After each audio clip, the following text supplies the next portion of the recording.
ang aming Chairman, Mr. Fred J. Lizalde, ang aming Presidente, Mr. Junic Dao.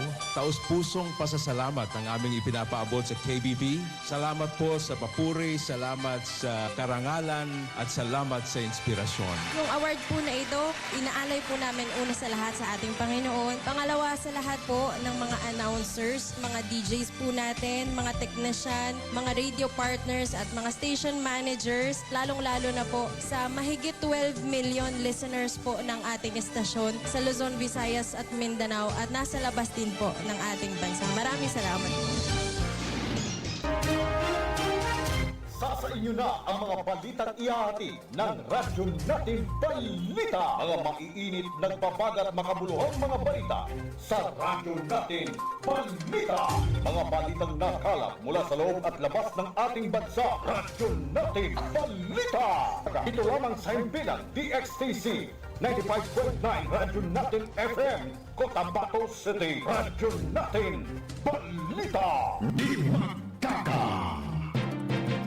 DXTC 95.9 na Radyo natin FM Cotabato City is a proud member of the KBP, kapisanan ng mga broadcaster ng Pilipinas of MBC Manila Broadcasting Company or Media Group. Itama po ang inyong mga orasan, ang oras sa buong kapuluan, 15 minuto makalipas ang alas 7 ng umaga. Magandang umaga, Central Mindanao. Welcome aboard sa Radyo natin Balita.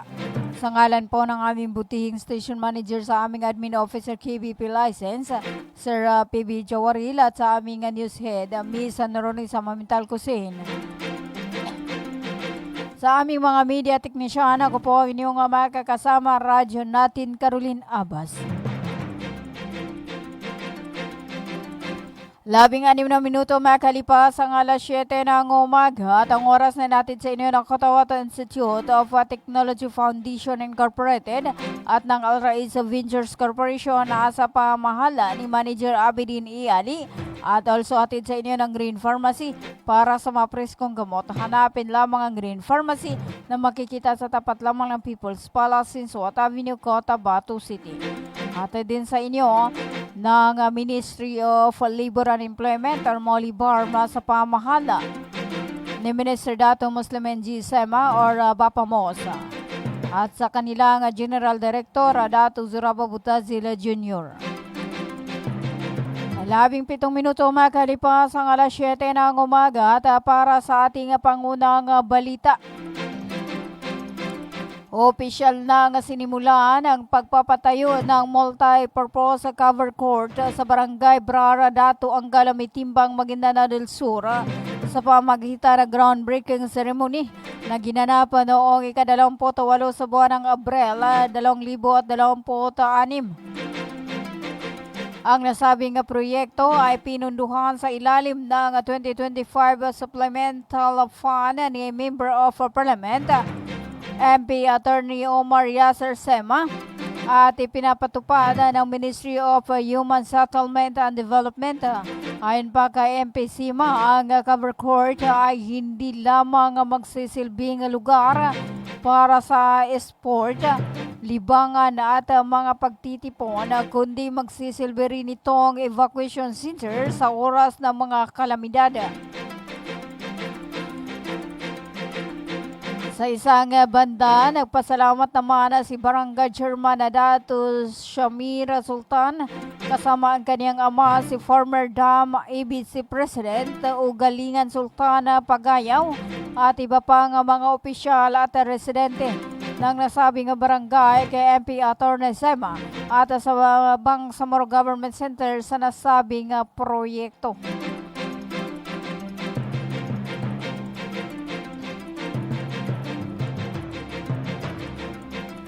18 minuto makalipas ang alas 7 ng umaga, isang makabuluhang hakbang tungo sa mas efficient at mabilis na serbisyo ang isinagawa ng Bangsamoro Government sa pangunguna ni Chief Minister Abdurrauf Sami Gambar makakuha matapos itong formal na lagdaan ang isang Memorandum of Agreement kasama ang Philippine Veterans Bank nitong ika-27 sa buwan ng Abril taong kasalukuyan. Layunin ng kasunduang ito na pabilisin at pahusayin ang distribusyon ng financial assistance at subsidies para sa mga mujahideen sa ilalim ng special circumstances at iba pang kwalipikadong benepisyaryo ng programa. Ayon pa kay Chief Minister Makakua, napansin ng pamahalaan ang mga naunang reklamo hinggil sa ilang individual na nagsasamantala at nagbabawas sa dagdag o sa dapat na natanggapan ng mga mujahideen bilang tugon isinulong ni Director Attorney Nabila Muhammad ng Office of the Bangsamoro Mujahideen under Special Circumstances ang mekanismong ito upang matiyak na direktang matatanggapan ng mga benepisyaryo ang kanilang ayuda mula sa bangko nang walang intermediary o anumang uri ng bawas. Sa ilalim ng kasunduang ito, inaasang magiging mas streamlined, mas transparent at mas mabilis ang paghatid ng tulong pinansyal. Tiniyak na direktang makakarating ang suporta sa mga tunay na nangangailangan. Isa itong konkretong hakbang upang alisin ang deli, sugpuin ang katiwalian at palakasin ang tiwala ng publiko sa sistema ng pamahagi ng ayuda.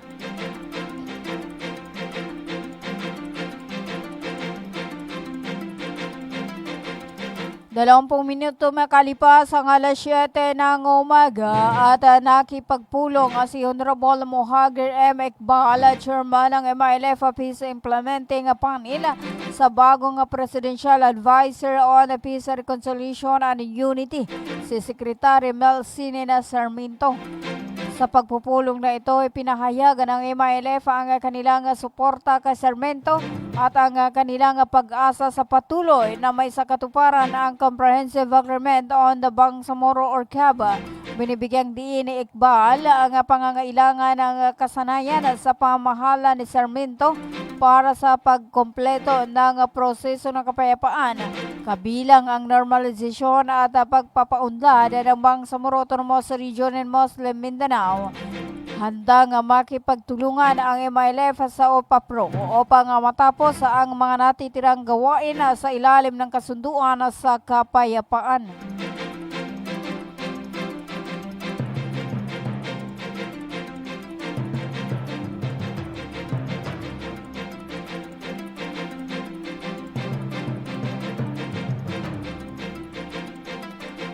Dalawamput-dalawang minuto makalipas ang alas 7 ng umaga, formal nang inilunsad ng Ministry of Social Services and Development ang Beneficiary Data Management System o BDMS noong ika-28 sa buwan ng Martes or sa buwan ng Martes, ika-28 sa buwan ng Abril 2026 na ginanap sa Sharif Kabunsuan Cultural Complex, Cotabato City. Ang nasabing sistema ay isang sentralisadong plataforma or platapormang digital na dinisenyo upang gawing mas malinaw, mabilis at nakabatay sa tiyak na impormasyon ang pamamahala sa mga talaan at ang paghatid ng mga serbisyo para sa mga benepisyaryo ng ahensya. Isinagawa ang aktibidad sa ilalim ng timang One Bangsamoro Family, One Verified Record, Coordinated Bangsamoro Support. Ayon pa sa MSSD, nasahang magiging mas maayos at organisado ang kanilang mga operasyon sa pagbibigay ng tulong at serbisyo sa pamamagitan ng sistemang ito. Habang tinitiyak din ang mga mapapakinabangan ay ang mga tunay na kwalipikadong individual at pamilya sa buong rehiyon.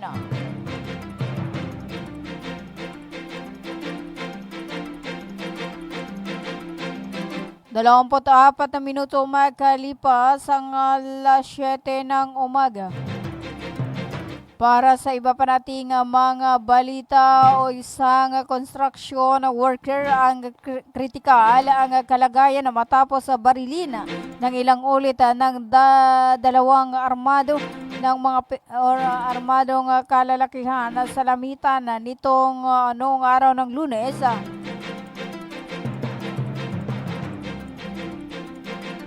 Ika-27 sa buwan ng Abril 2026. Kinilala ang biktima na si Sherwin Gregorio Carina, 53 taong gulang, residente ng Barangay Santa Clara, Salamitan City. Ayon pa sa ulat ng Lamitan City Police Station, pauwi na sana ang biktima galing sa trabaho sa Barangay Baas sakay ng kanyang pula na Honda XRM 125 ng tambangan ng mga salarin na sakay din ng motorsiklo. Agad na isinugod ang biktima sa Lamitan District Hospital dahil sa tama ng bala sa iba't ibang parte ng katawan. Ngunit inideklara itong ilipat inirekomenda itong ilipat sa Zamboanga City Medical Center dahil sa masilan ang kaniyang kalagayan. Nagtutulungan na ang mga barangay official sa Salamitan City at ang pulisya sa pagkilala sa mga nag-ambos kay Karina upang masampahan ng kaukulang mga kaso. 26 na minuto makalipas ang alas 7 ng umaga. Tayo po ay magbabalik after this paid short commercial. Magandang araw mga magulang at kabataan! Naghahanap ba kayo ng paaralang maayos, mapagkakatiwalaan at abot kamay ang bayarin?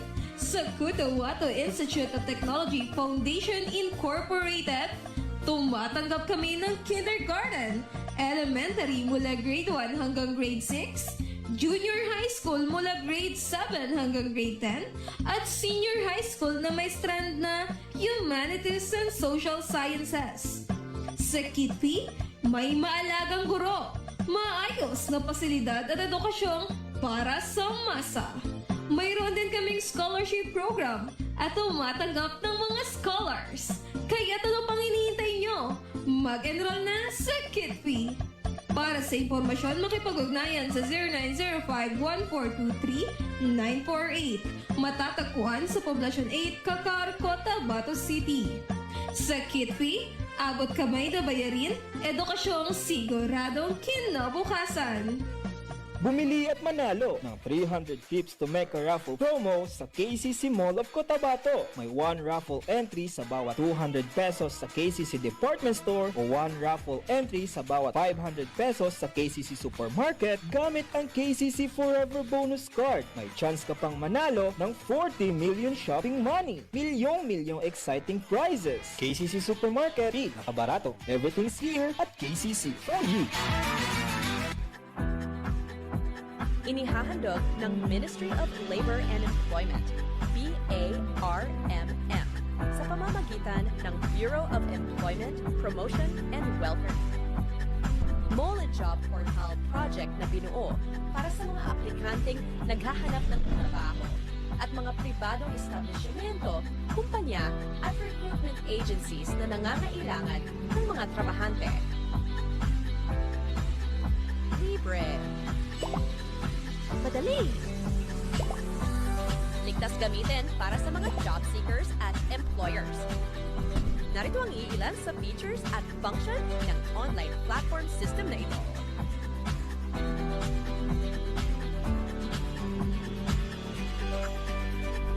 O di kaya'y bisitahin lamang ang website na ito.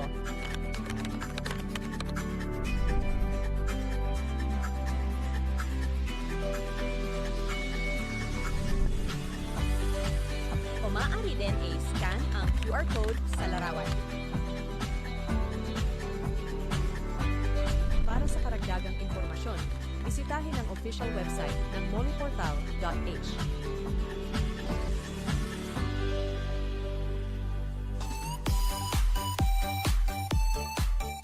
Hello mga mamis.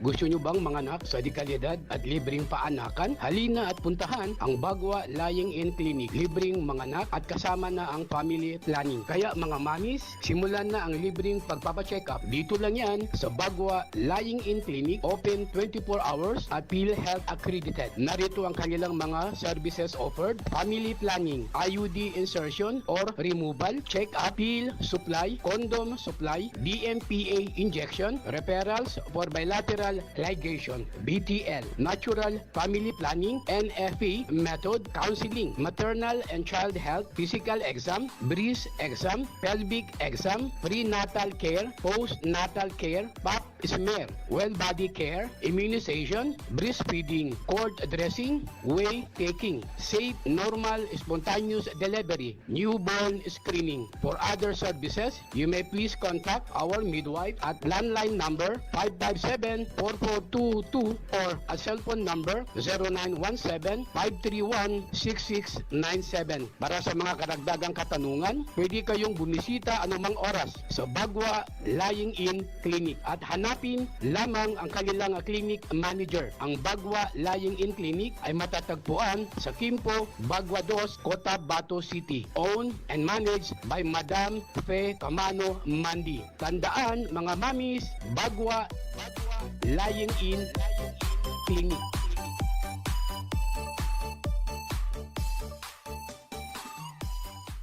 Libre po ang mga anak sa Bagwa Lying-in Clinic. Kinakailangan lamang po ang updated na PhilHealth. Maraming salamat. Ganito yon sabihin ko sa inyo.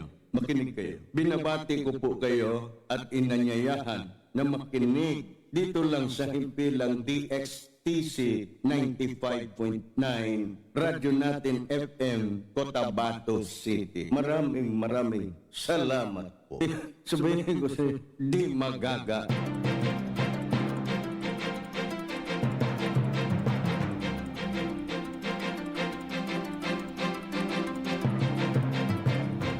Itama po ang inyong mga oras sa buong kapuluan at 31 minuto makalipas ang alas 7 ng umaga.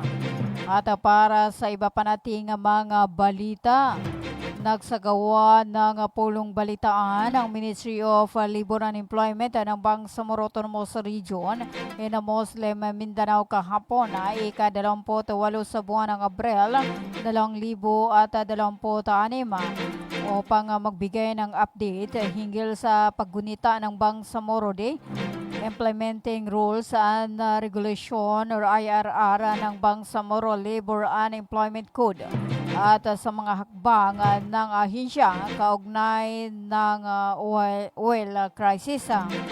Pinangunahan ni Bangsamoro Labor and Employment Minister Muslim Menji Sema Orbapamos ang nasabing press conference na dinaluhan ng mga mamahayag sa Cotabato City.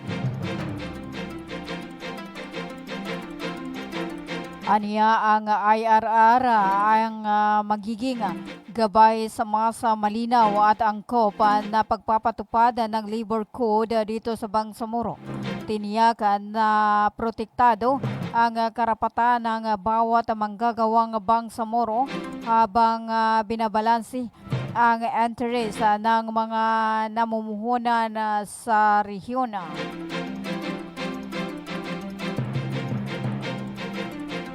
Kaugnay ng patuloy, samantala kaugnay naman ng patuloy na pagtaas ng presyo ng langis, inanunsyo rin ni Minister Sema ang mga agarang hakbang na mole upang maibsan ang epekto nito sa mga manggagawa at employer.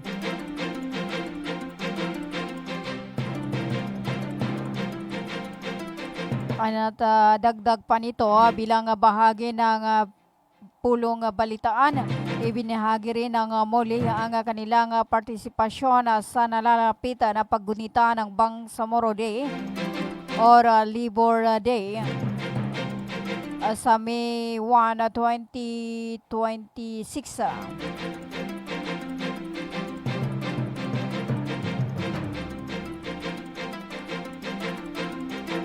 Aniya tampok sa programa o selebrasyon ang job fair at konsultasyon at iba pang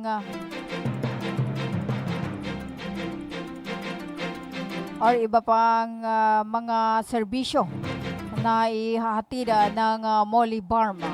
At nagpasalamat naman ang ministro sa media at sa lahat ng stakeholders sa patuloy na pakikipagtulungan sa MOLE upang maisulong ang makatarungan at progresibong labor environment sa Bangsamoro.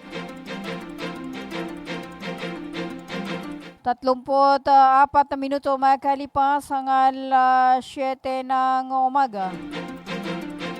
Kayo pa rin ay patuloy na nakikinig sa 95.9 na radyo natin FM Cotabato City. At ang oras na yun ay hatid sa inyo ng Sergio at Service Center at ng Glang Eye Care Clinic. At also hatid sa inyo ng Bagua Line Clinic na matatagpuan sa May Kimpo, Bagua 2, Cotabato City. Hatid din sa inyo ng Cotabato Institute of Technology Foundation Incorporated at ng Alrais Ventures Corporation na sa pamahala ni Manager Abidin E. Ali. 35 minuto makalipas ang 7 ng umaga at para sa ating panghuling balita or ulat panahon.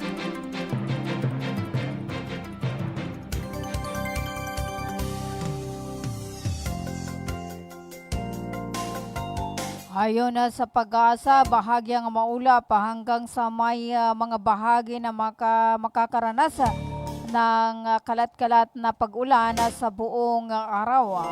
Ang temperatura ay mula sa 27.4 degrees Celsius hanggang 33.9 degrees Celsius.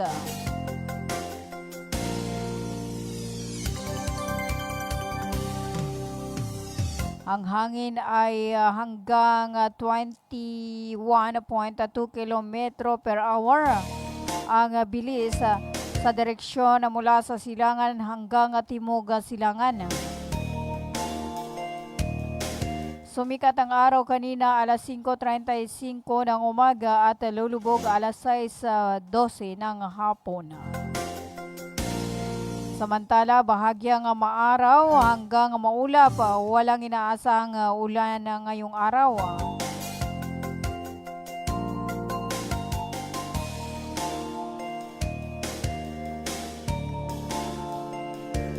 Tatlumput 7 minuto makalipas ang alas 7 ng umaga. Tanya ng ating ulat panahon mula sa DOST Pag-asa. At ang ating ulat panahon ay inihatid sa inyo ng Ministry of Science and Technology or MOST BARM, Cotabato City Field Office sa pamahala ni MP Minister Bailing Ismantawil at sa buong suporta ni BARM Chief Minister Abdurraouf Makakua, katuwang ang DXTC, radyo natin na maging alerto at laging handa mga kabangsamoro.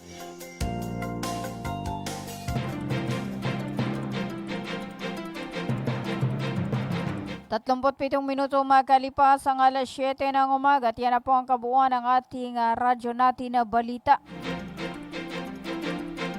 Sa ngalan po ng aming butihing station manager sa aming admin officer KBP license, Sir PB Jowaril, at sa aming news head, Miss Noronisa Mamital Kusin, at sa aming mga media technician, ako po ang inyong nakasama radyo natin, Caroline Abbas.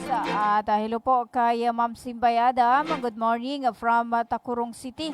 At kay Pots Palawan at sa aming butihing Programa Director Sir PB Jowarila. 38 minuto makalipas ang alas 7 ng umaga. Magandang umaga, Central Mindanao. Manatiling nakatutok sa 95.9 na radyo natin FM Cotabato City. Tuloy-tuloy sa pagbabalita, tuloy-tuloy sa serbisyo. Sama-sama tayo Pilipino at sama-sama tayo Bangsamoro. Ganito yon sabihin ko sa inyo. Makinig kayo. Binabati ko po kayo at inanyayahan na makinig dito lang sa himpilang DXTC 95.9 Radyo Natin FM, Cotabato City. Maraming salamat po. Sabihin ko sa di magaga. Kanila daw iimbestigahan yung consignment para makakasuhan din. Yun. Susunod! Dito po! Aba, meron daw isang dating opisyal ng gobyerno magsosole ng hindi maipaliwanag na yaman. Aba, sino kaya siya? Ito na kaya yon? Siya na ba yun? Siya ba yun? Siya ba yun? Magsosoli daw ng unexplained wealth. At kapag magsosoli ba, lusot na sa kaso? Aba, Yan at iba pang mga nagbabagang balita sa pagpapatuloy na Samantala po naman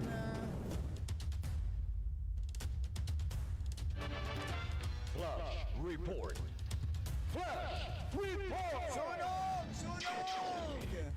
May sunog daw ho dyan sa isang residential area sa Sukat. RH15 Giselle Ragaport.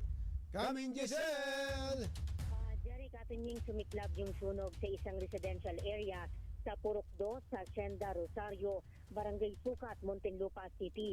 Mabilis na itinaas ng Bureau of Fire Protection sa ikalawang alarma ang sunog kaninang pasado alas 7:20 ng umaga. Kanya-kanyang pulasan palabas ng kanilang bahay maski yung mga katabi nitong residential area sa takot na madamay.